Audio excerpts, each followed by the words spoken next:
जय गुरुदेव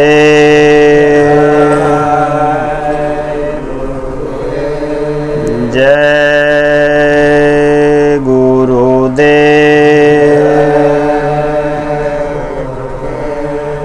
जय गुरुदेव नाम किसका प्रभु का पावन नाम यह नाम नहीं इंसान का नाम है भगवान का जो अब भी समझ न पाएगा बार बार पछताएगा।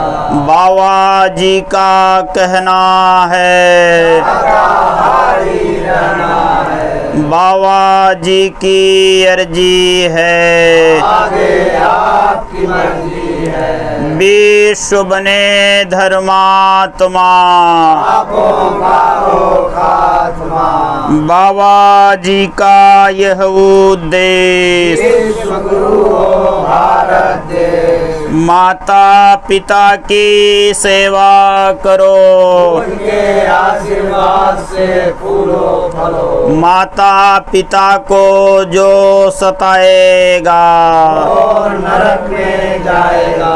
नौजवानों शाकाहारी सदाचारी हो जाओगे देश सेवा का अवसर पाओगे बच्चों चरित्रवान हो जाओगे बंदी के लायक हो जाओगे। कोरोना रोग से यदि बचना है जय गुरुदेव नाम जपना है संकट मुसीबत परेशानियों से यदि बचना है जय गुरुदेव नाम जपना है जय गुरुदेव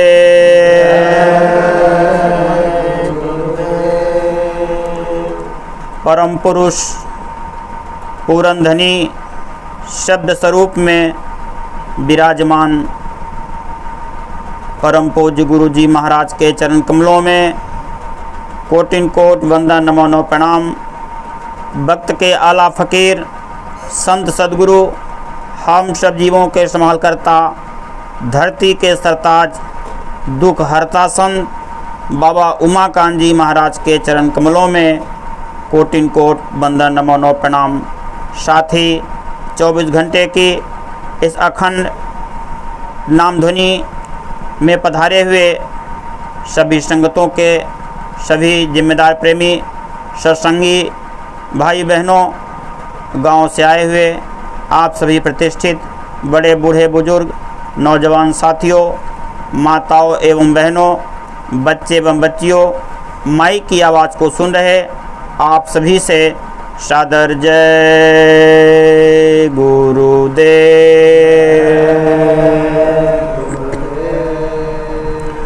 आज ये हमारा आप सबका ये बड़ा ही परम सौभाग्य है। ऐसी घड़ियाँ ऐसे अवसर इस मानव जीवन में जब महापुरुषों के वचनों को सुनने या सुनाने का याद दिलाने का जो अवसर मिलता है यह मानव जीवन के लिए बहुत ही शुभ घड़ी मानी जाती है। क्योंकि आज ये जो संसार है जो देखने को मिल रहा है ऐसा कोई घर नहीं बचा है जिस घर में लड़ाई झगड़े ना होते हों। ऐसा कोई व्यक्ति नहीं दिख रहा जिसके अंदर टेंशन ना हो। कहने का मतलब ये है कि तमाम तरह से परेशानियों से कोई न कोई परेशानी तो सबको लगी हुई है। चेहरे में वो चमक निकल चुकी है, चाहे लाखों रुपए महीने में आता हो, चाहे 10 लाख महीने में आता हो, चाहे 10-5 हज़ार आता हो, लेकिन परेशान कहने का मतलब सब हैं। अरबपति हो, खरबपति हो, अटेरियों फटेरियों को मालिक हो, जो भी हो, सबके चेहरे की चमक निकल चुकी है। पहले का यही समय था, यानी 10 आदमी घर में रहा करते थे, एक आदमी कमाता था और एक आदमी के कमाने पर सबको यानी पूरा पड़ जाता था। सबके विचार व्यवहार अच्छे रहते थे। लेकिन धीरे धीरे देश समाज की व्यवस्था बिगड़ गई। अब यानी सब यानी परेशान हो गए। तो कहने का मतलब यह है अब वो सुख शांति और सुकून कैसे चेहरे में चमक आएगी, टेंशन से मुक्ति कैसे होगी। दुखिया सब संसार सो सुखिया निज नाम आधार। यानी जो उस मालिक का नाम लेगा, मालिक को याद करेगा, खुशहाल इस मानव जीवन में वही रह सकता है। जैसा कि रामायण में लिखा गया है कि भक्ति स्वतंत्र सकल सुख खानी, अबिनु सत्संगन पावै प्राणी। यानी सठ सुधरै सत संगत पाई, अपारस परस कुधातु सुहाई। लोगों को सत्संग का मिलना बंद हो गया। सत्संग में लोगों का कोई रुचि रुझान ही नहीं है, क्योंकि सत्संग में मन की मार होती है। तो कहने का मतलब ये है, आज सत्संग की उसी तरह से हमको आपको ज़रूरत है जिस तरह से छोटे से बच्चे के पालने और पोसने के लिए माँ की ज़रूरत पड़ती है।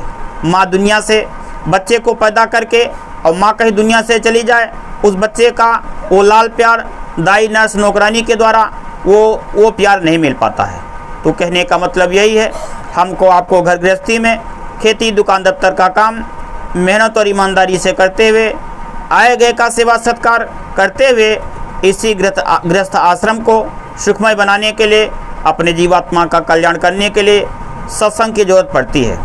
सत्संग कौन देते हैं, सत्संग कौन सुनाते हैं? सत्संग के मुख्यतः तो भक्त के संत सदगुरु हुआ करते हैं। सतगुरु एक, गुरु बहुतेरे। कहते जब भक्त के सदगुरु के सामने जीव बैठता है और वो जब सत्संग की धार बहाते हैं, सत्संग की गंगा बहाते हैं, तो जीव पर उस तरह से असर पड़ जाता है जैसे लोहे को पारसमणि पत्थर से स्पर्श करा दिया जाए तो लोहा सोना बन जाता है।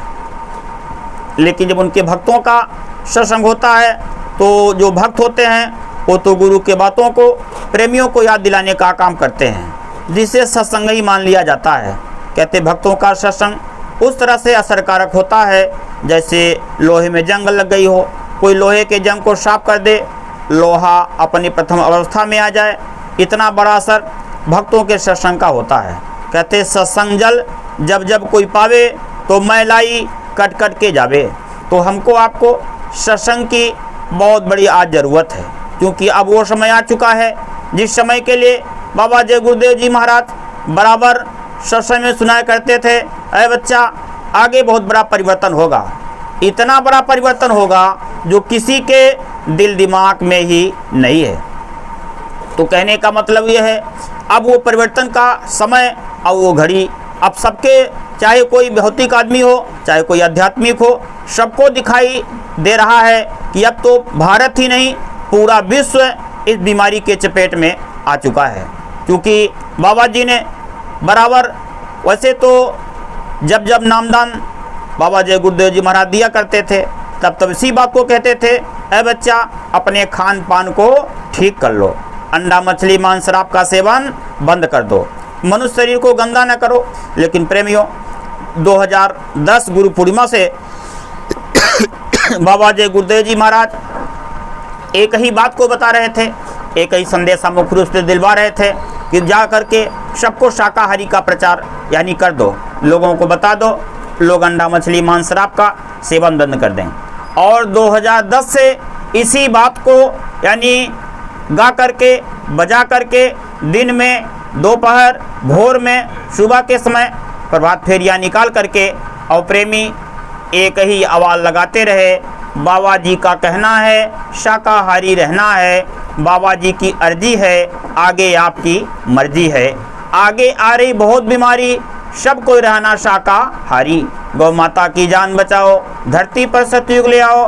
तब प्रेमियों ये हमको आपको दुनिया संसार के लोग यही ताना मार रहे थे, इनके पास कोई काम नहीं है। जब देखें तो बाबा जी का कहना है शाकाहारी रहना है, अपना पैसा अपना सब चीज़ हम लगा करके अब इनके चलते हम खाने नहीं पा रहे हैं, ये ताना लोग मार रहे थे। लेकिन प्रेमियों महात्मा सबके होते हैं, वो बचाना सबको चाहते हैं, क्योंकि दुनिया में विनाश कब होता है, जब लोगों का खान पान बिगड़ जाता है। रबर जैसा विद्वान जिनके चलने पर ये पूरी धरती हिलती थी, जिनके पास सोने की लंका थी, जिन्होंने भगवान शंकर को तपस्या करके खुश कर लिया था, जिनके घर में सुलोचना जैसे सती थी, जिनके घर में मेघनाथ जैसे योद्धा थे, ऐसे पराक्रमी रावण का जब 1 लाख पुरुष 1.25 लाख नाती, अवतार रावण घर दिया नबाती, जब उनका धरती से सफाया हो गया तब दुनिया वालों को विश्वास हुआ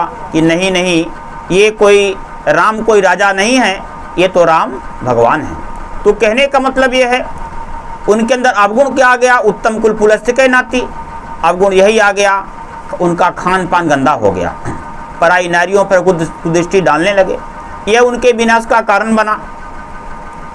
तो कहने का मतलब यह है इस राम कृष्ण की धरती पर ईसा मसीह पलटू भिखाबुल्ला कबीर गोस्वामी दास जी इन ऋषियों मुनियों की धरती पर जब लोगों ने खुल्लम खुल्ला अंडा मछली मांस शराब का सेवन शुरू कर दिया, तस्वीर तो सबके घरों में भगवान राम की लगी है, भोलेनाथ भगवान शंकर हनुमान दुर्गा की तस्वीर लोग मंदिर भी बना के रखे हुए हैं, और मंदिर नहीं भी बना है, हर हिंदू के घर में राम शंकर की मूर्ति है। अपनी विपत्तियों के समय में, बीमारियों में, आपदाओं में लोग नारियल मान देते हैं और मूर्ति के सामने, फोटो के सामने जा करके उस देवी देवता से विनती प्रार्थना करते हैं कि एक बोरा नारियल चढ़ा दूंगा या मंदिर बनवा दूंगा, ये कर दूंगा, वो कर दूंगा, मेरे कष्ट को दूर करिए। उस वक्त में तो परेशानियों मुसीबत में लोग उस तस्वीर के सामने जाकर नमन करते हैं, विनती प्रार्थना करते हैं, लेकिन उनको इस बात का होश नहीं रहता कि जब मैं शराब पीता हूँ, उसी घर में जब मांस खाता हूँ, तो क्या वो भगवान गूंगा बहरा है, वो तो देख रहा है। इसलिए प्रेमियों, हमको आपको चेतने की जरूरत है, क्योंकि भगवान राम ने भी यही कहा था कि निर्मल मन जनसो मोहि पावा, मोहि कपड़ छल छिद्र न भावा, काल रूप मैं तिनकर भ्राता, शुभ और अशुभ कर्म फल दाता। कर्म करने की आपको पूरी आज़ादी है, क्योंकि मंदिर में जो देवता बैठा हुआ है, मंदिर के देवता के सामने चाहे कोई शराब पी के चला जाए, चाहे कोई मांस खा के चला जाए, चाहे जिस हालत में चला जाए, लेकिन मंदिर का जो देवता है वो कुछ बोलने वाला नहीं है, न कुछ बोले और न कुछ बोले। इसलिए लोग ऐसे देवता को पसंद करते हैं कि जो उनके लिए यानी छुट्टी करे, कोई मनमानी, कोई अंकुश, कोई रोक ना लगे, ऐसे देवता को ही पसंद करते हैं। संत महात्माओं के पास लोग जाने से ऐतराज़ करते हैं, ऐतराज़ करने का मतलब यही है, संत महात्मा तो यही कहते हैं, ऐ बच्चा अभी तक जो तुमने किया सो किया, उल्टे सीधे काम, इसलिए अब आज से तुम ये संकल्प बना लो कि हम ऐसा कोई काम नहीं करेंगे। तो लोग कहते हैं कि देखो हम तो संत महात्माओं को नहीं मानते या उनके पास हम नहीं जाएंगे, लेकिन एक तरफ हम आप ये देखते हैं कि संत महात्माओं की बातों को ही एक तरफ पीछे से लोग मान रहे हैं, लेकिन सामने वाली बात को कहते हैं कि मैं नहीं मानता। मानते उन्हीं की बात को हैं। जैसे हम भगवान राम की बात करें, फिर रामायण रामचरितमानस की बात करें, तो राम का तो किसी को जाना ही नहीं था, क्योंकि राम तो त्रेता में आए थे और आपकी रामायण लिखी गई कलयुग में। तो कलयुग में राम को बताने वाले कौन थे? अरे गोस्वामी दास जी थे। जब धरती पर राम आए उस वक्त के लोगों ने राम का साथ नहीं दिया। ब्राह्मण, क्षत्रिय, शूद्र, वैश्य सभी जातियों वर्ग के लोग रहे होंगे, लेकिन किसी का नाम, न किसी ब्राह्मण का नाम, न किसी क्षत्रिय का नाम राम के समय में इतिहास में नहीं लिखा गया है। नाम किसका लिखा गया है? कोल, भील, बंदर और भालुओं का।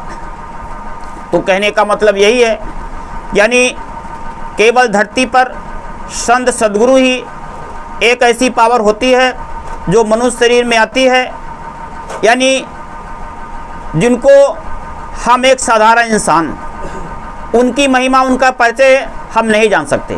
गोस्वामी दास जी ने कहा, जो कोई कहे संत हम चीन्हा, तो गोस्वामी हाथ कान में दीन्हा। क्योंकि अब संत बनना बड़ा सरल हो चुका है। जैसा कि बाबा जय गुरुदेव जी महाराज ने कहा था, अरे बच्चा आगे वो समय आ रहा है कि बड़े बड़ों की कलई, बड़े बड़ों के पोल खुल जाएंगे। एक ऐसा आगे समय आ रहा है कि पढ़ा और अनपढ़ में कोई अंतर नहीं रह जाएगा। मूर्ख में, बुद्धिमान में, ऊंच में, नीच में कोई फर्क नहीं रह जाएगा। क्योंकि अच्छा पढ़ा लिखा अप टू डेट व्यक्ति भी अब एक अनपढ़ यानी व्यक्ति भी एक साथ बैठ करके जब शराब की बोतल और शीशी में शीशी लड़ाएंगे तो बुद्धिमान में, मूर्ख में कोई फर्क रह ही नहीं गया है। खान पान की बात करें तो यानी ऐसे कोई लोग नहीं बचे जो अपने खान पान पर ध्यान देते हो, जबकि लोगों के अंदर पहले इतने अच्छे विचार थे। इसी गांव में आज से 40 साल 50 साल के वृद्ध बैठे हुए हैं। उनसे जब इस गांव का इतिहास पूछा जाता है तो ये बताते हैं कि यहाँ तो कोई शराब पीता ही नहीं था, कोई इक्का दुक्का देश परदेश ऊंच छोटी जातियों के लोग कोई शराब पी लेता था तो गांव में बैठक होती थी, उसका हुक्का खाना पीना सब बंद कर दिया जाता था। लेकिन ये हमारे आपके देखते देखते शराब पीने वाले को लोग ऐसे दूर बैठा देते थे कि नीची जात के हैं, इनका छुआछूत नहीं होना चाहिए। लेकिन ये व्यवस्था देखते देखते इतनी बिगड़ गई कि माने मात पिता नहीं देवा और साधुन से करवावे सेवा। ये बुजुर्ग जो माता पिता सबके घरों में हैं, यानी आज वो समय आ चुका है कि जो आज की लड़कियां बहुए बनकर जो आई हैं, शादी ब्याह होते ही, क्योंकि खुशी तो उस दिन हुई जिस दिन बच्चा घर में पैदा हुआ, बधाई बजने लगी। कितनी बड़ी तमन्ना, कितनी बड़ी सोच थी कि अब मुझे कोई बुढ़ापे में लाठी का सहारा बन जाएंगे, अब मुझे रोटी के लिए नहीं तरसना पड़ेगा। जिसके पास 1 बच्चे हो गए, 2 बच्चे, 4 बच्चे हो गए। लेकिन अब ऐसे वृद्धों से जब पूछा जाता है कि दादाजी आपके पास 4 बच्चे और 4 बहुएं हैं, आपका क्या पूछना, क्योंकि बारी बारी से आपकी सेवा करते होंगे, आपको हाथ पे रखे होंगे, आपको कोई तकलीफ नहीं होगा। इतना शब्द सुनते ही बूढ़े के आंख से आंसू बहती है। अब कहते हैं कि गिनती में तो 4 हैं, लेकिन ये 4 के चारों मर गए होते तो बहुत अच्छा रहता, क्योंकि जवानी में हमने यानी मेहनत किया और वही रोटी यानी चूल्हा बुढ़ापे में भी हमको फूंकना पड़ रहा है। तो कहने का मतलब ये है, अब ये लोगों को समझ बात नहीं आई, क्योंकि लोगों को सत्संग नहीं मिला, लोगों को सच्चा ज्ञान नहीं मिला। क्योंकि जो पढ़ाई है MA BA पास और लिए दिए साहब। जब शादी ब्याह लोग करते हैं तो कहते हैं लड़की MA BA वाली मिले तो बहुत अच्छा रहेगा। लेकिन थोड़े ही समय बाद जब MA BA वाली लड़की आ गई, उसको कोई आध्यात्मिक ज्ञान, सच्चा ज्ञान तो कोई है नहीं, भौतिक ज्ञान रहा। बस छोटी सी बात में लड़ाई झगड़ा हो गया और फांसी लगा लिया, कोई गोली खा लिया, पूरा घर परिवार चला गया जेल में। तो कहते MA BA पास और लिए दिए साफ। तो कहने का मतलब ये है, अब देश और दुनिया की ये जो व्यवस्था बिगड़ी हुई है, अब जैसे कोई गाड़ी पटरी को छोड़ करके, रोड को छोड़ करके और पटरी में उतर जाए जहाँ पर दलदल और कीचड़ है, अब कोई चाहे कि यानी उस गाड़ी को हम रोड पर यानी चला दें, क्योंकि लीक गाड़ी चलत हैं, लीके चले कपूत, अब बिना लीक के 3 चलत हैं, शायर सिंह सपूत। उसके लिए अब कोई क्रेन, जब क्रेन मशीन आएगी तो गाड़ी को उस दलदल से उठा करके तब वो रोड पर रखेगी, तब वो गाड़ी दौड़ेगी। अब तो सबका अक्का बक्का खत्म हो गया। जैसा कि बाबा उमाकांत जी महाराज कहते हैं, हमारे पास IAS भी आते हैं, कलेक्टर आते हैं, कमिश्नर आते हैं, बड़े बड़े मंत्री मिनिस्टर सब आते हैं और कहते हैं महाराज जी हम तो हर जगह जीत कर आए लेकिन घर में हार गए। बच्चे बात को नहीं मानते हैं। बच्चा गोली लेकर खड़ा है बंदूक तानने के लिए कि पेंशन निकालो, पेंशन निकालो। अब बड़ी हालत खराब है। बाकी तो हर जगह जीत कर आ गए, बड़ा मान सम्मान मिला, लेकिन घर में हम हार रहे हैं। तो प्रेमियों, कहने का मतलब ये है, ये चीज़ें तब आएंगी जब कोई आध्यात्मिक शक्ति मिलेगी। लेकिन आध्यात्मिक शक्तियाँ जो हैं ये बराबर इस धरती पर आध्यात्मिक शक्ति रही, लेकिन उस वक्त में भक्त के लोगों ने उस आध्यात्मिक शक्ति को स्वीकार ही नहीं किया। क्योंकि भगवान, जिनको हम भगवान कहते हैं, है तो सबका मालिक एक, कहते सबका मालिक एक है।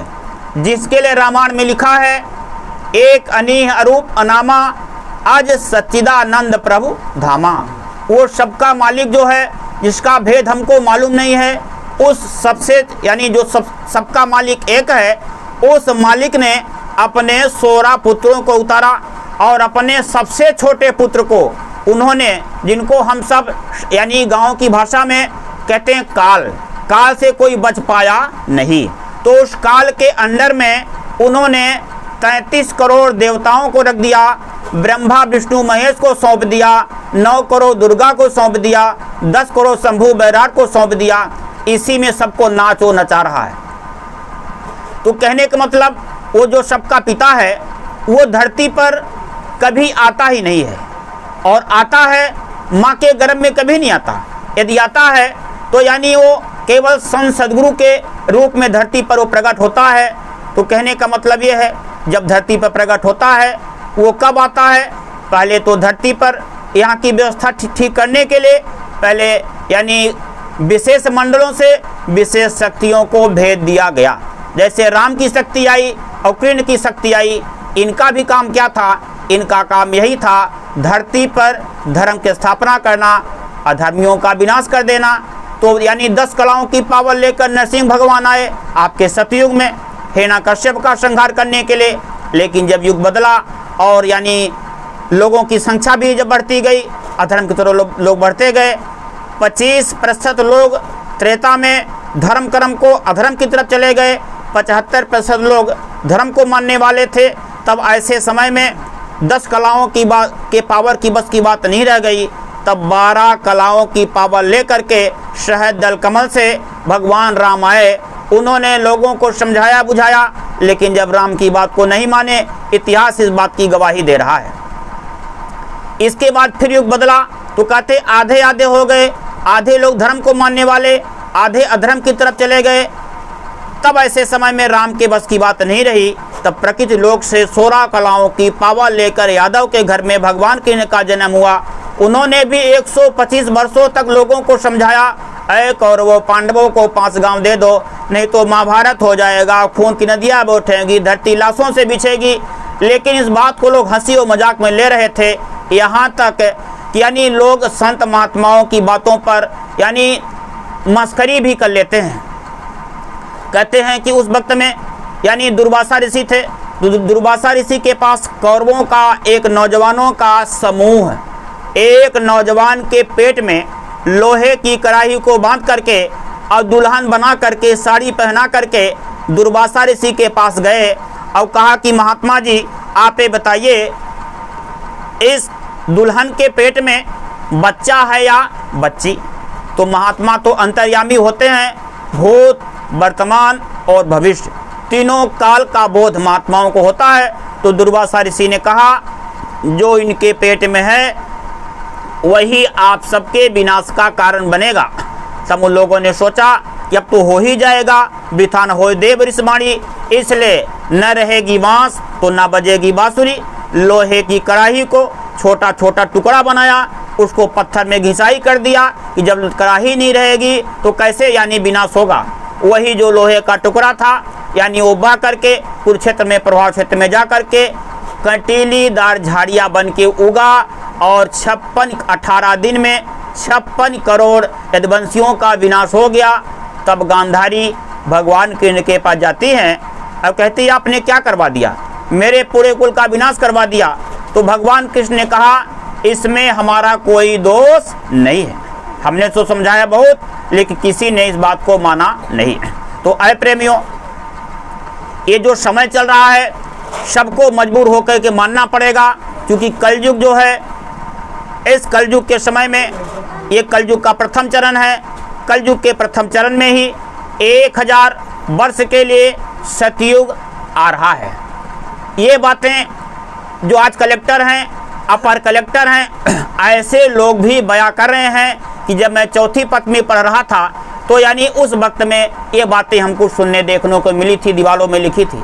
अभी राजेंद्र भदौरिया जी जो अपर कलेक्टर थे तो मररिया में गए हुए थे, तो वो ऐसे बैठे हुए थे, उन्होंने सत्संग के बाद कहा कि देखिए आप जो कह रहे हैं बिल्कुल ये बात सही है। जब हम चौथी पचमी पढ़ रहे थे उस वक्त में हमने बाबा जी की बातों को दीवारों में लिखा देखा था कि कलयुग में कलयुग जाएगा, अब कलयुग में सतयुग आएगा। जगन्नाथ कुरिया किताब में लिखा है, विष्णु सागर में लिखा हुआ, विष्णु पुराण में लिखा हुआ है, महात्मा सूरदास की भविष्यवाणी में लिखा हुआ है। अभी तो वर्तमान में बाबा जी की बातें लोग याद कर रहे हैं, लेकिन महात्मा सूरदास आज से 500 वर्ष पहले वो लिखकर चले गए इसी बात को जो होने वाला है कि रे मंदिर चौन धरे सम्मत 2000 के ऊपर ऐसा जोग पड़े, उत्तर दक्षिण पूरब पश्चिम 34 काल फिरे, अकाल मृत्यु जगमाही व्यापे पर जा बहुत मरे, सहस्र वर्ष लग सतयुग व्यापे और सुख की दशा फिरे, स्वर्ण फूल बन पृथ्वी फूले, धर्म की बेल बढ़े, सूरदास हर की लीला यह टारे ना ही टरे, और काल जाल से वही बचे जो गुरु का ध्यान धरे। कबीर साहब ने कहा कि चलती चाकी देख के और दिया कमाल ठठाए, और जो किलिया को गई रहे कबहू न पीसा जाए। तो प्रेमियों, कहने का मतलब ये है, ये जय गुरुदेव नाम जो 10 जुलाई 1952 से भारत में ही नहीं विश्व के 32 देशों में इस जय गुरुदेव नाम का जो डंका बजाया गया, प्रचार प्रसार किया गया, ये जय गुरुदेव नाम उस मालिक का है। जैसा कि बाबा जय गुरुदेव जी महाराज जब अपना परिचय देते रहे, लोग तो साधारण बोलचाल की भाषा में कह देते हैं कि इंसान को मैं भगवान कैसे मानूं, भगवान तो आए थे और चले गए। बाबा जी कहते हैं कि ये बच्चा, ये जो मेरा किराए का मकान है, जो मनुष्य शरीर है, इसका नाम जय गुरुदेव नहीं है। जय गुरुदेव नाम उस कुल मालिक का है जो अजन्मा है, जो कभी माता के गर्भ में नहीं आता। इसलिए आप यकीन करो, विश्वास करो, जय गुरुदेव नाम खुदा भगवान गॉड का ही है। अब हमको आपकी इस बात की शंका हो जाए कि जय गुरुदेव नाम ही कैसे हो सकता है, इसके पहले भी क्या कोई नाम रहा? जैसे किसी बात को साक्ष्य सबूत के लिए लोग किताबों को रख देते हैं। देखो किताब में चैप्टर लिखा है, जब यानी कोर्ट में जब जज मजिस्ट्रेट जब कोई फैसला सुनाते हैं, कोई ऐसी बात आती है, वकील तुरंत किताबों को निकाल करके और ये बता देते हैं इस राज्य में इस दिन तारीख में इतने बजे ये निर्णय हुआ था, सर देखिए ये। ऐसे महात्माओं के भी किताब में प्रमाण लिखा हुआ है। तो कहने का मतलब ये है, पिछले प्रमाण क्या है? आज से 150 वर्ष पहले जब जय गुरुदेव नाम नहीं था तो राधा स्वामी नाम प्रभु का था। राधा स्वामी नाम को जगाने वाले जात के छत्री थे जिनका नाम था सेठ शिवदयाल सिंह जी महाराज। उन्होंने राधा स्वामी नाम को जगाया था कि राधा स्वामी नाम ये प्रभु का। और राधा स्वामी नाम के फिर पहले यदि इतिहास को उठाकर देखा जाए तो सिखों में गुरु नानक जी आए थे, उनके बाद 9 गुरु और बने, यानी सिखों में 10 गुरु पूरे बने। सदगुरु की पावर क्या होती है? कहते हैं जब सिखों के 9वें गुरु 8 गुरु जब दुनिया से चले गए, क्योंकि आना जाना यहाँ का कारखाना है, आया है सो जाएगा, राजा रंग फकीर, एक सिंहासन चढ़ चले एक बधे जंजीर। जब सिखों के 9वें गुरु जब गद्दी पर यानी बैठे, वो उजान सिंह जो थे उनको जो पावर मिली, लेकिन पहचान किसी को नहीं थी। उस वक्त में एक बगल में सेठ रहा करता था जिसका माल जहाज़ों से आ जाया करता था। तो सेठ की जब जहाज़ समुद्र में जब डूब रही थी, लड़खड़ा रही थी, अब उसको ये लगा कि अब जहाज़ डूब जाएगी, लेकिन उसको विश्वास था कि बने तो सदगुरु से बने और बिगड़े तो भरपूर। ये दुनिया में किसी का काम बन सकता है, वो केवल सदगुरु ही बना सकते हैं। और ऐसे सदगुरु 2-4 नहीं होते, ऐसे सदगुरु धरती पर अकेले होते हैं। सदगुरु एक गुरु बहु तेरे। अब जैसे कोई 24 कैरेट का सोना यानी धूप में पिघल जाता है, लेकिन जब सोनार के पास पहुंच जाता है उसमें मिलावट करके और आभूषण को बना दिया जाता है। 24 का ही 23 बनता है, 24 का ही 22 बनता है, 24 का ही 18 बन जाता है। तो कहने का मतलब ऐसे ही कोई दाढ़ी बाल रखना, क्योंकि संत की कोई परीक्षा होती नहीं, कोई इंटरव्यू तो होता नहीं, भीड़ की कमी होती नहीं है, तो यानी दाढ़ी बाल बढ़ाते हैं और जनता पीछे लग जाती है। जहाँ भी जाओगे वहाँ भीड़ मिलेगी, चाहे जैसा साधु महात्मा हो। तो कहने का मतलब ये है, अब ये पहचान लोगों को कैसे हो जाए? तो कहने का तात्पर्य यही है, उनकी जो पहचान होती है वो दाढ़ी बाल से नहीं होती। उनकी पहचान कैसे होती है? बिना प्रश्न उत्तर दिए, बिन मांगे वरदान, और लिखी पढ़ी कहते नहीं, निज अनुभव का जान। जो सद्गुरु होता है, शिष्य को अपनी बातों को नहीं बताना पड़ता। जैसे बाबा जय गुरुदेव जी महाराज के समय की बात, वैसे तो वक्त के महापुरुष बाबा उमाकांत जी महाराज, इनके भी कई ऐसे उदाहरण हैं जो यानी बिना प्रश्न बताए ये उत्तर बता रहे हैं। पूरे अंतर्यामी होने का इन्हीं के तमाम नजीर और उदाहरण हैं। लोग अपनी बीमारियों परेशानियों को लेकर इनके पास गए, एक बीमारी को बताया, एक समस्या तो बता दिए, लेकिन अब सोचा कि दूसरी कैसे बताएं, कितनी बता दिया जाए, तो दूसरी का उत्तर वो अपने आप बता रहे हैं। तो कहने का मतलब यही है कि बिना प्रश्न उत्तर दिए और बिन मांगे वरदान, अब लिखी पढ़ी कहते नहीं, निज अनुभव का जान। तो जो सच्चे सद्गुरु होते हैं वो केवल जीव के सच्चे हितैषी वही होते हैं। वो जीवों के कल्याण के लिए निरंतर यानी चलते फिरते रहते हैं। तो उधर जिस तरह से सिखों के 9वें गुरु जब सेठ जो था, जब जहाज उसकी डूब रही थी, उसको विश्वास था कि यानी हमारा काम इन्हीं से बनेगा, तब उसने याद किया, जहाज में बैठे बैठे उसने याद किया, हे सिखों के 9वें गुरु। जब उनको पहचान नहीं थी, कहा हे सिखों के 9वें गुरु, आप मेरी जहाज को बचा लो, मेरी जहाज पार लग जाए, मेरा सामान सुरक्षित उतर जाए, तो मैं 500 स्वर्ण मुद्राएं आकर के सुबह भेंट करूंगा। दया हो गई, क्योंकि जो अंदर की आवाज़ होती है मालिक उस पर रिझता है। जब कोई भाव से मांगी जाती, क्योंकि मांगने वाली दुनिया है कि जैसे महाराज जी ने सुनाया, कहा एक माँ अपने बच्चे को पल्ले में लेटा करके और बर्तन साफ करने चली गई। बच्चा पल्ले से नीचे गिरा, गिरने की जो आवाज़ आई, माँ दौड़ती हुई आई, अपने हाथों को नहीं साफ किया, बर्तन को छोड़ दिया, बच्चे को उठाया, दूध पिलाया। बच्चे ने सोचा बहाना तो अच्छा मिल गया है, अब जैसे अब कल भी मैं इसी तरह का रोना रोऊंगा तो माँ दौड़ती हुई आएगी, देर नहीं लगाएगी। जैसे सवेरा हुआ, बच्चा पल्ले में लेटा है, लेकिन रोने का बहाना बनाया। पल्ले में लेटा लेटा बच्चा रो रहा है। माँ ने देरी किया, माँ ने बर्तन को साफ किया, हाथों को धोया, तब माँ बच्चे के पास आई। तो बच्चे ने कहा, माँ अरे कल तो तुम जरा सामने आवाज़ लगाई तो तुम दौड़ती हुई आई, आज तुमने इतना देरी क्यों किया? तो माँ ने कहा, बच्चा कल वाला रोना कुछ अलग था और आज वाला रोना कुछ अलग था। तो प्रेमियों, कहने का मतलब इसी तरह से जब सेठ ने आवाज़ लगाई तो जहाज बची, और जब सवेरा हुआ अपने माल को सुरक्षित रखवा दिया। रात को सुबह होते ही 500 स्वर्ण मुद्राएं ले करके, और जब आश्रम पर गया, आश्रम पर सेठ क्या देखता है, 24 गुरु गद्दी बना करके बैठे हुए हैं। अब वो बेचारा भ्रमित हो रहा है कि अब किसको मैं जानूं कौन असली है, क्योंकि 23 इसमें नकली बैठे हैं, असली तो एक ही है, लेकिन उसको उसकी पहचान नहीं थी। काफ़ी देर तक भी चिंता उधेर मन में बैठा हुआ था। तब उसने सोचा कि चलो अब गुरु के नाम पर बैठे हैं तो 2-2 मोहरें सबको देता जाऊं और सबके चरण को मैं पकड़ता जाऊं। जो मेरी कलाई को पकड़ेगा कि मेरी 498 कहाँ है, वही सच्चा सद्गुरु होगा। इसलिए एक किनारे से 2-2 मोहरें सबको देते गए। और फ्री में किसी कोई चीज़ मिले काहे कोई नहीं ले लेगा। सब 2-2 मोहरें पाते गए और सबको प्रणाम वो करता गया।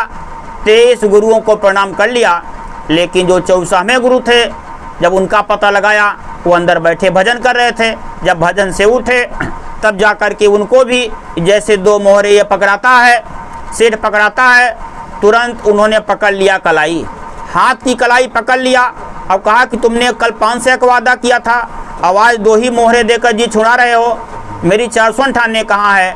तब उसके आंखों से आंसू बहने लगा। सदगुरु ने दिखाया, देखो देखो मेरी पीठ, तुम्हारे जहाज को बचाने के लिए मेरी पूरी पीठ छिलर गई है। तो आए प्रेमियों, उठी बदरिया पाप की, बरस जाए अंगार, संत न होते जगत में तो जल मरता संसार। बाबा जी की जितनी पुरानी भविष्यवाणियाँ थी, अरे बच्चा आगे भारत में गऊओं का कटना बंद हो जाएगा, क्योंकि 1973 में हरिद्वार में हर की पौड़ी पर बाबा जय गुरुदेव जी महाराज ने संकल्प लिया था कि भारत जैसे हिंदूवादी देश में यदि गौहत्या जब तक बंद नहीं होगी तब तक मैं कभी गंगा में स्नान नहीं करूंगा। अपनी भविष्यवाणी में लिखा, आगे भारत में गऊओं का कटना बंद हो जाएगा। जैसे 2014 से बाबा उमाकांत जी महाराज ने पूरे देश और दुनिया में एक आवाज़ लगाई कि गौ माता की जान बचाओ, गाय को राष्ट्रीय पशु बनाओ। लोग ये सोचते रहे कि ये काम कैसे हो पाएगा, ये नहीं हो पाएगा, लेकिन नए प्रेमियों, आज अब हमारे आपके सामने भारत में जो 29 राज्य हैं, उन 29 राज्यों में से 22 राज्यों में गौहत्या बंद हो चुकी है। तो कहने का मतलब ये है कि जो महात्माओं की बात होती है वो तो भूत, वर्तमान, भविष्य, तीनों काल में उनकी बातों को मानना ही पड़ेगा, क्योंकि चाहे कोई कितना कैसे भी हो। कहते हैं जब कबीर साहब आए हुए थे, उस वक्त में काशी में एक बहुत बड़े विद्वान थे जिसका नाम था सर्वजीत। वो वेदों पुराणों के जाता थे। तो जो सर्वजीत थे सर्वजीत की जो माँ थी वो कबीर साहब की नामदानी शिष्या थी। तो सर्वजीत ने अपनी माँ से कहा, माँ मैं तो वेदों का बहुत बड़ा जाता हूँ, लेकिन मुझे दुनिया जानती नहीं है। तो मेरा नाम तो सर्वजीत है, लेकिन मेरा काम भी सर्वजीत का हो जाए, तो कैसे करूं, कैसे मेरा नाम विख्यात हो जाए, मैं सर्वजीत दुनिया का हो जाऊं। तो ऐ प्रेमियों, तब माँ ने कहा, देखो भक्त का जो सदगुरु होता है, सर्वजीत तो सदगुरु होता है, उनको तुम जीत लो, उनको हरा दो, उनको जीत लो, तुम सर्वजीत हो जाओगे। तो काशी माँ घर में कबीर साहब रह रहे थे। तो कभी यानी सर्वजीत पंडित गए, कहाँ गए, बैल को लिए, और बैल पर चारों यानी वेद, 18 पुराण, 6 उपनिषद, इन सबको लेकर के और उनसे शास्त्रार्थ करने के लिए कबीर साहब के पास जाते हैं। कमाल ने देखा, कबीर का बच्चा कमाल ने देखा कि एक पंडित जी आए हुए हैं, सामने निकले, कहा कहाँ आपका जाना हुआ, कहा हमको कबीर साहब से साथ करना है। कहा वो तो आगा मटारी पर हैं, वो भजन कर रहे हैं। तो कहा मैं रुकूंगा जब तक नहीं उतरेंगे। जैसे उनकी जीवात्मा नीचे आई, कबीर साहब अंतर्यामी बाहर निकले। कहा पंडित जी कैसे आपका आना हुआ। तो कहा देखो हम आपसे शास्त्रार्थ करने के लिए आए हैं।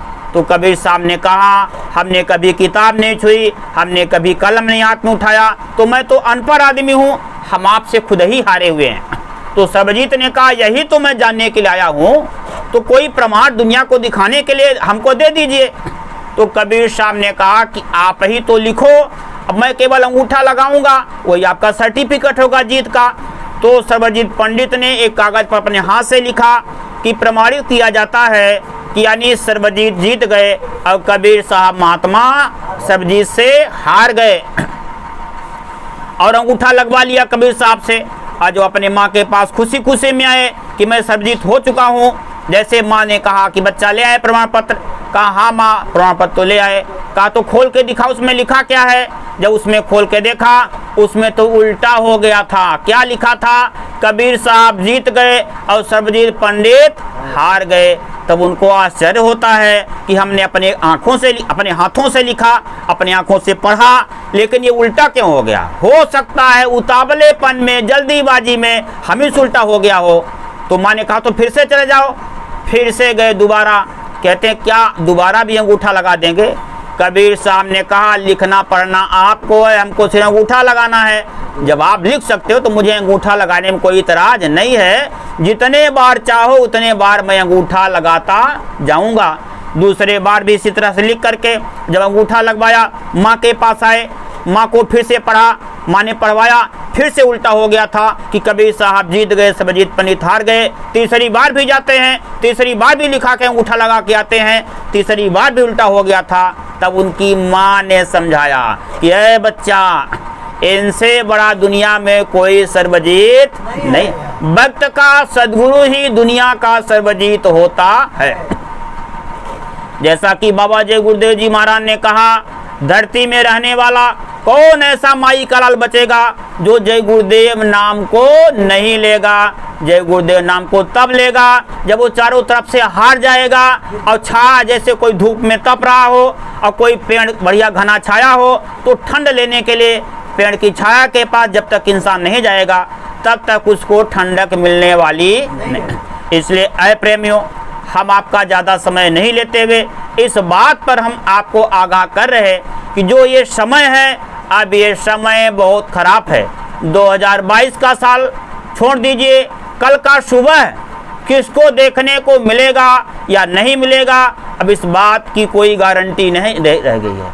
क्योंकि इंसान अब सुबह से अपने घर से निकला है, चाहे वो पैदल जा रहा हो, चाहे बाइक से जा रहा हो, चाहे बस में बैठा हो, चाहे हवाई जहाज में बैठा हो, चाहे यानी आपके ट्रेन में बैठा हो, लेकिन अब एक्सीडेंट की कोई गारंटी किसी की नहीं रह गई है।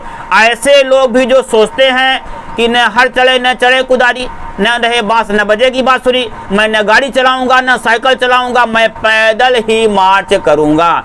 लेकिन ऐसे लोग भी अब सुरक्षित नहीं हैं। बगल वाला पीछे से आकर के एक्सीडेंट कर गया और दुनिया से बेचारा वो, उसका कोई कसूर ही नहीं था।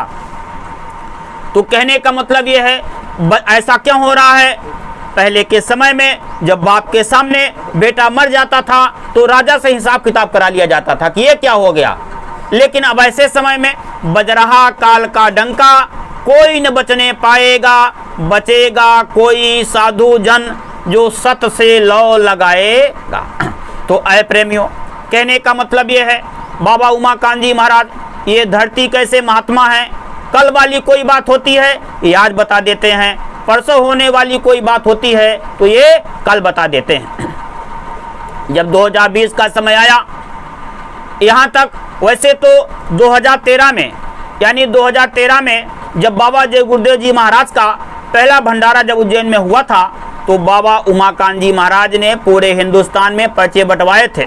संगतों में सूचना, संसारियों को सूचना दी गई थी। उसमें तीन बातें मुख्य तीन बातें थी। पहली बात तो ये थी, बाबा जय गुरुदेव जी महाराज 18 मई 2012 को शरीर छोड़कर निधान चले गए। लेकिन बाबा उमाकांत जी महाराज क्या कह रहे हैं कि भाव भक्ति जो उज्जैन में आएगा पहले भंडारे में, भाव भक्ति वालों को बाबा जय गुरुदेव जी महाराज का दर्शन होगा। दूसरी बात कह दिया था कि देश और दुनिया में हड़कंप मचने वाली है। और तीसरी बात इन्होंने पर्चे में लिखवाया था कि लोगों को जाके बता दो, उज्जैन लोग चले आएं, गर्मी के चक्कर में ना पड़ें, मौसम आपके अनुकूल रहेगा। क्योंकि जेठ कृष्ण पक्ष त्रयोदशी को बाबा जय गुरुदेव जी महाराज निधाम गए थे। अब गर्मी के महीने में सब लोग ठंडक चाहते हैं, लोगों का मन यानी खिंच रहा था कि क्या करें, उज्जैन नया जगह है, गर्मी में जाएंगे, ठहरने कोई व्यवस्था नहीं रहेगी, हम गर्मी से तब जाएंगे। बाबा उमाकांत जी महाराज ने 1 महीने पहले संदेशा दिलवा दिया कि जाओ, जाकर सबको बता दो कि गर्मी की चिंता ना करेंगे, आप लोग चले आएंगे, मौसम जो आप चाहोगे वही रहेगा। तो है प्रेमियों, जब 4, 5, 6 जून 2013 को उज्जैन पर यहाँ से प्रेमी गए तो 3 दिन तक उज्जैन में सूर्य का उदय ही नहीं हुआ था। ये कितना बड़ा प्रमाण है, जिसके कहने में सूर्य, चंद्रमा, पृथ्वी, देवी देवता भी जिनके बस में हों, जिनके हुक्म आदेश का पालन करते हों। उज्जैन में 3 दिन तक सूर्य का उदय नहीं हुआ। पूरे उज्जैन में जैसे एयर कंडीशन एसी कुदरत ने फिट कर दिया हो। यही भर बात का प्रमाण नहीं मिला, तीनों बातें अक्षरशः सत्य निकली। ये तो काम हो गया, प्रेमियों को विश्वास जम गया कि अंतर्यामी हैं, जो कह देते वो हो जाता है। उसी यानी 2013 में आप सबको पता है, टीवी देखने वाले, अखबार पढ़ने वाले, इधर उधर चलने वाले सबको पता है, पूरे देश और दुनिया को, 16 जून 2013 को बद्रीनाथ केदारनाथ, क्योंकि ये शब्द लगा हुआ था कि देश और दुनिया में हड़कंप मचने वाली है। तो 16 जून 2013 को बद्रीनाथ केदारनाथ गंगोत्री जैसे 13 जिला पानी में जलमग्न हो गया और भारत यानी पूरे देश दुनिया के लोग जाकर वहां पर फंस गए। और ऐसा कुदरत का तमाचा मीडिया टीवी में दिखा रही थी कि ये देखो, ये 3 लाख रुपए इनको महीने में होटल का किराया मिलता है। 3 लाख रुपए हर महीने दुकानों का किराया मिलने वाला व्यक्ति अब कितना बड़ा रहा होगा, जिसको महीने 3 लाख रुपए किराया मिल रहा है। ऐसे लोग ऊपर से हेलीकॉप्टर से गिराए गए बिस्कुट और रोटी के टुकड़े मिट्टी में सनी हुई खाने को मजबूर थे। मीडिया दिखा रहे, देखो ये यानी 6 दुकानों के 3-3 लाख किराए के पाने वाले ये ऐसे व्यक्ति, इसको कहते हैं कुदरती तमाचा। ऐ प्रेमियों, यही भर बात नहीं रह गई। तीसरी बात, वो तो केवल भाव भक्ति की बात रही, सबको नहीं हुआ। भाव भक्ति वालों को बाबा जय गुरुदेव जी महाराज का दर्शन हुआ। इसके बाद फिर जब अगला कुंवर का महीना आया तो बाबा उमाकांत जी महाराज ने कहा कि जाकर फिर से सबको बता दो कि कुंवर महीना आएगा, नया नजारा आएगा। तो हमको आपको इस बात का भी पता चला। वैसे तो मैं उस बमुरी में ही था, टीवी में देख रहा था, क्योंकि 9 अक्टूबर 2013 को हिंद महासागर से फैली नाम की तूफान 240 किलोमीटर की रफ्तार से उड़ीसा के तट को स्पर्श करने जा रही थी, जिस पर भारत सरकार 28 हेलीकॉप्टर लगाए थे। 6 लाख लोगों को समुद्र के किनारे से सुरक्षित जगह पहुंचा दिया गया था। ऐ प्रेमियों, और ये टीवी में दिखा रहा था, यदि ये तूफान भारत में आई तो आधे हिंदुस्तान की तबाही हो जाएगी। जबकि बाबा जी के प्रेमी ये जगह जगह आवाज लगा रहे थे कि कुदरत है नाराज खड़ी, अब आगे तबाही बड़ी बड़ी। तो ऐसे समय में तब बाबा उमाकांत जी महाराज 4 लोगों को उड़ीसा के किनारे, समुद्र के तट के किनारे 4 लोगों को भेज दिया। कहा कि चले जाओ और समुद्र देवता से प्रार्थना कर लेना, जय गुरुदेव नाम का झंडा गाड़ देना, उनसे विनती प्रार्थना कर देना कि थोड़ा सा लोगों को समझाने बुझाने का मौका और दे दें। जैसे झंडा गड़ा, समुद्र देवता से प्रार्थना हुई, टीवी में टॉपिक बदल गई। क्या बदल गई कि तूफान की दिशा भारत से बदल गई, अपना भारत सुरक्षित है। तो कहते उठी बदरिया पाप की, बरस जाए अंगार, संत न होते जगत में तो जल मरता संसार। केवल संत महात्मा ही धरती की रक्षा, हमारी आपकी रक्षा कर रहे हैं। जो इनके वचनों को मान लेगा उसकी बचत हो जाएगी। कहते गुरु के वचन प्रतीत न जेहि, ते सुखनि सपने नहीं ते ही, साधु अवज्ञा कर फल ऐसा, जरय नगर अनाथ कर जैसा। तो बातें तो बहुत हैं, हम आपका ज़्यादा समय नहीं लेंगे, लेकिन 2020 लगा 1 जनवरी 2020 को, तो बाबा उमाकांत जी महाराज ने कहा कि जो 2020 का जो वर्ष है ये तमाम पिछले वर्षों से बहुत खराब जाएगा। 2020 के वर्ष में बीमारियां बहुत आएंगी, पशुओं की बीमारी आएगी और इंसानों की बीमारी आएगी। अब हमारे आपके सामने भारत ही नहीं पूरे दुनिया में यानी बीमारी का पता चल गया, बड़े बड़े वैज्ञानिक हार गए। बाबा जी ने कहा था, अभी तो लोगों को समझाया जा रहा है, आगे ऐसी ऐसी बीमारियां आ रही हैं कि डॉक्टर अस्पताल छोड़कर मरीजों को भाग जाएंगे, डॉक्टरों का जान बचाना मुश्किल हो जाएगा। ऐसी बीमारी आएंगी कि बीमारी का नाम ही नहीं बता पाएंगी, इसका नाम क्या है। अभी जो कोरोना आया हुआ है, ये कोरोना कोई बीमारी नहीं है, ये तो केवल वानगी है, वानगी सिंपल है। जैसे किसान के घर में व्यापारी जाता है अनाज खरीदने के लिए, तो कहता है थोड़ा सा सिंपल दिखा दो, तो यानी सूपा में किसी बर्तन में ला करके लाट दिखाते, इसी लाट का मेरा अनाज है, वहाँ पर रेट तय हो जाता है। ऐसे ये बीमारियों की जो कोरोना आया है ये केवल वानगी है, वानगी बीमारियां तो आगे आ रही हैं। इतनी बड़ी बीमारी आएगी कि न कोई डॉक्टर काम करेगा, न कोई रुपया पैसा काम करेगा, केवल हमारे आपके कर्म ही लोगों को बचा सकते हैं, अपने कर्म।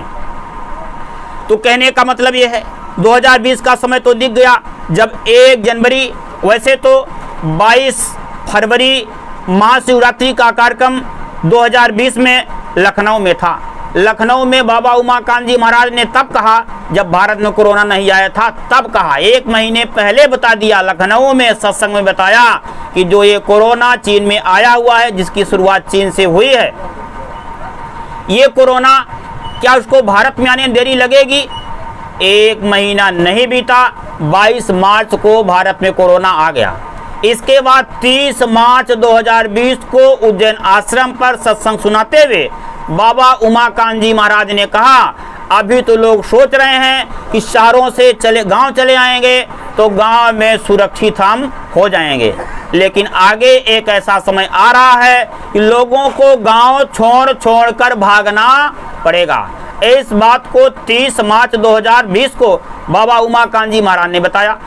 इसके बाद जब 30 मार्च के बाद लगा अप्रैल, 11 अप्रैल 2020 को उज्जैन आश्रम पर ही बाबा उमाकांत जी महाराज ने सत्संग सुनाते हुए इस बात को कहा कि देखो ऐसा है, यह देश में शराब मांस बंद नहीं हुआ, न खाने पीने वाले माने और न सरकार प्रतिबंध लगाया, तो ये कोरोना भारत से जाने वाला एक बार आएगा, 2 बार आएगा, 3 बार लौट कर भारत में कोरोना आएगा, तब तक आता रहेगा जब तक लोग मानेंगे। अब बताइए महात्मा कितने अंतर्यामी होते हैं। 11 अप्रैल 2020 को बताया और कोरोना का दूसरा राउंड अब चालू हो चुका है और तीसरा आगे अभी आना बाकी है, क्योंकि यानी शराब मांस खाने पीने वाले न जनता मान रही है और न सरकार की बात का कोई होश है। बाबा उमाकांत जी महाराज ने 2016 में गुरु पूर्णिमा का कार्यक्रम जब जयपुर में था राजस्थान में, वहाँ पर सत्संग सुनाते हुए इन्होंने कहा था, अभी तो लोगों को समझाया जा रहा है, इनको मनाया जा रहा है कि छोड़ दो अंडा मछली मांस शराब, सरकार से विनती प्रार्थना की जा रही है, आप यानी रोक लगा दो। लेकिन यदि ये लोग नहीं माने, तो आगे ऐसी कोई बीमारी आ गई तो क्या करेंगे? एक राज्य की व्यवस्था को ठीक करने में लगेंगे तो व्यवस्था संभाल नहीं पाएगी, बीमारी दूसरे में आ जाएगी, तीसरे राज्य में आ जाएगी, पूरे देश में बीमारी फैल जाएगी, व्यवस्था संभाले नहीं संभलेगी, तब ये लोग क्या करेंगे?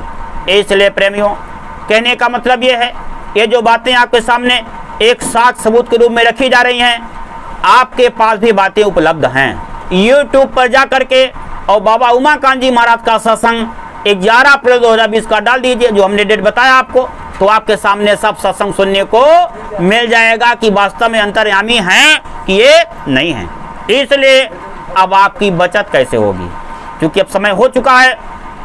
लेकिन अब ये तमाम जो बातें हैं, अब आप सबकी बचत कैसे हो, इसके लिए उन्होंने संदेशा भेज दिया है। क्या संदेशा भेजा है कि चाहे कोई शराब पीता हो, चाहे कोई मांस खाता हो, चाहे पूजा पाठ करता हो, अनैतिक अत्याचार करता हो, चोरी व्यभिचार जो भी काम करता हो, सबके लिए बाईपास रास्ता इन्होंने खोल दिया है। क्या खोला है कि आप अपने तौर तरीके से जिन देवी देवताओं के पूजा पाठ में लगे हो, इस 2021 वर्ष में आप लोग उसको और प्लस करो, यानी बढ़ाओ।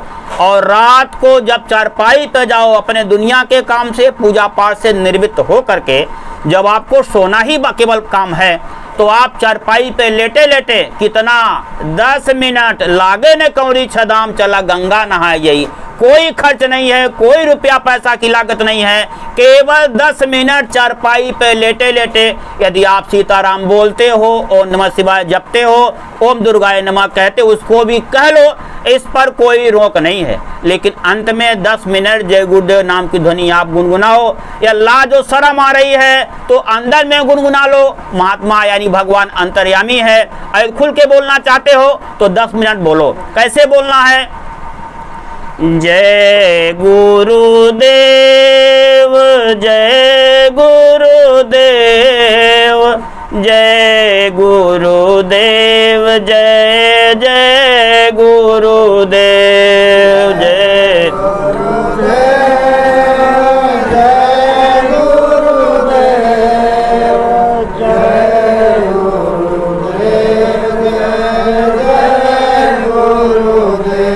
इसी तरह से चाहे मुख से मुंह खोल कर बोल लो और चाहे अंदर में गुनगुना लो 10 मिनट। इसके बाद सो जाओ। अब जब सवेरा हो तो यदि आप सीताराम जपते हो तो सीताराम पहले जप लो, जो घंटे आध घंटे जपते हो उस पर कोई रोक नहीं है। लेकिन पीछे से जय गुरुदेव नाम भी आप 10 मिनट जप लेना। इससे आपको जो बीमारियां हैं, परेशानियां हैं, टेंशन है, जो भी है, आप इस बात का संकल्प ले करके और 10 मिनट शाम को और 10 मिनट सुबह जब आप जपना शुरू कर दोगे तो पहले तो आपकी बुराइयां धीरे धीरे छूटेंगी, जो गंदगी जो लदी हुई है, आपका मन ठीक हो जाएगा और बुराइयों से आप मुख मोड़ लोगे, आपको फायदा का दिखना शुरू हो जाएगा। तब आप यकीन कर लेना, विश्वास कर लेना, ये जय गुरुदेव नाम खुदा भगवान गाड का ही है। इसलिए अब 2020 से खराब 2021 रहेगा। इसलिए 2021 के वर्ष में बचत का केवल रास्ता यही है, जय गुरुदेव नाम की ध्वनि। यदि विश्वास मानकर कर ले जाओगे तो आपका काम तो बन जाएगा, और नहीं कर लोगे तो कुदरत है तैयार खड़ी, अब आगे तबाही बड़ी बड़ी। अब ये 2021 का जो वर्ष लगा है, अब आगे देखिए कि आपके हमारे सामने होने जा रहा है। अब ये कोई चीज़ तो छिपी नहीं है। इसलिए महात्मा बीच में खड़े हैं। महात्मा सबके होते हैं। लोग अज्ञानतम कहते तेरा भगवान, मेरा भगवान, उनका भगवान, उनका भगवान। भगवान में बंटवारा नहीं होता, सबका मालिक एक है, जिसको हम ईश्वर खुदा ईश्वर कहते, भगवान कहते। मुस्लिम उसी को खुदा अल्लाह कहते, उसी को यानी जैनी यानी गाड कहते, कोई तीर्थंकर कहता, ईसाई गाड कहते, जैनी तीर्थंकर कहते, है वही, और उसके नाम अनेक हैं। ये जो जय गुरुदेव नाम है, यानी विष्णु पुराण में विष्णु के 1000 नामों में एक नाम जय गुरुदेव भी उसमें लिखा है, आप देख लेना। अरे हनुमान चालीसा जब आप लोग पढ़ते हैं उसमें लिखा है जय जय जय हनुमान गोसाई, अब कृपा करहूँ गुरुदेव की। इसलिए जय गुरुदेव नाम ये खुदा भगवान गाड का ही है। इस पर हमको आपको विश्वास करके इस नाम को लेकर के अपने जान माल की रक्षा कर लेने की ज़रूरत है।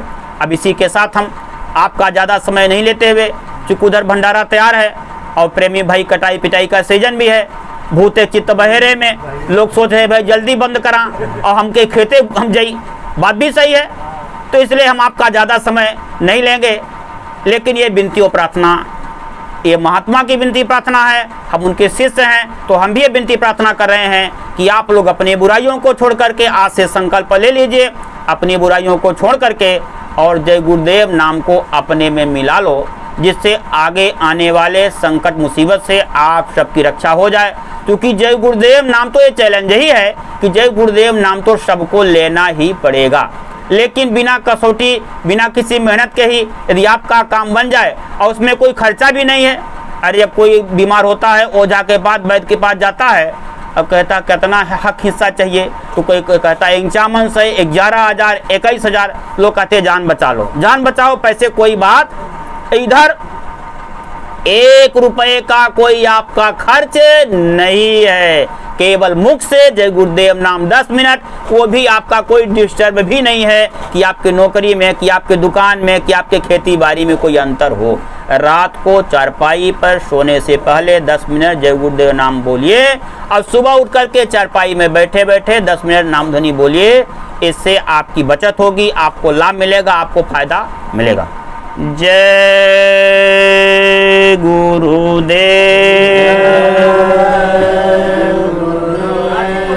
विनय करूं मैं दो कर जोरे, सतगुरुद्वार तुम्हारे, बिन घृत दीप आरती साजूं, दो अखियन मझधारे,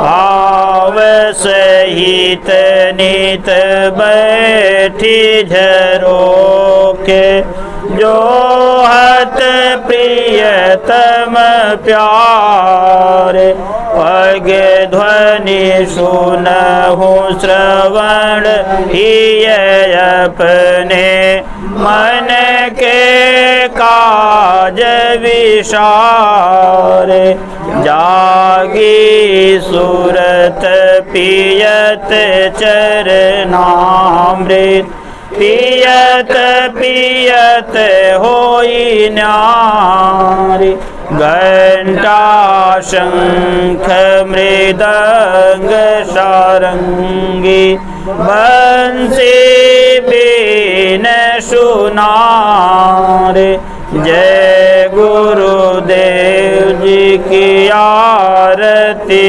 करती, गावत जय जयकार, विनय करूं मैं दो कर जोरे, सतगुरुद्वार तुम्हार, मालिक द्वार तुम्हार, कोटि कोटि करूं वंदना, अरब खरब प्रणाम, चरण कमल बिसरूं नहीं, जय गुरुदेव नाम, चरण कमल बिसरूं नहीं, जय गुरुदेव नाम, जय गुरुदेव। जय गुरुदेव नाम किसका? प्रभु का पावन नाम। बाबा जी का कहना है, बाबा जी की अर्जी है, विश्व बने धर्मात्मा। बाबा जी का यह उद्देश्य माता पिता की सेवा करो, माता पिता को जो सताएगा, नौजवानों शाकाहारी सदाचारी हो जाओगे, बच्चों चरित्रवान हो जाओगे। कोरोना रोग से यदि बचना है, नाम जपना है, संकट मुसीबत से यदि बचना है, जय गुरुदेव नाम जपना है। जय गुरुदेव।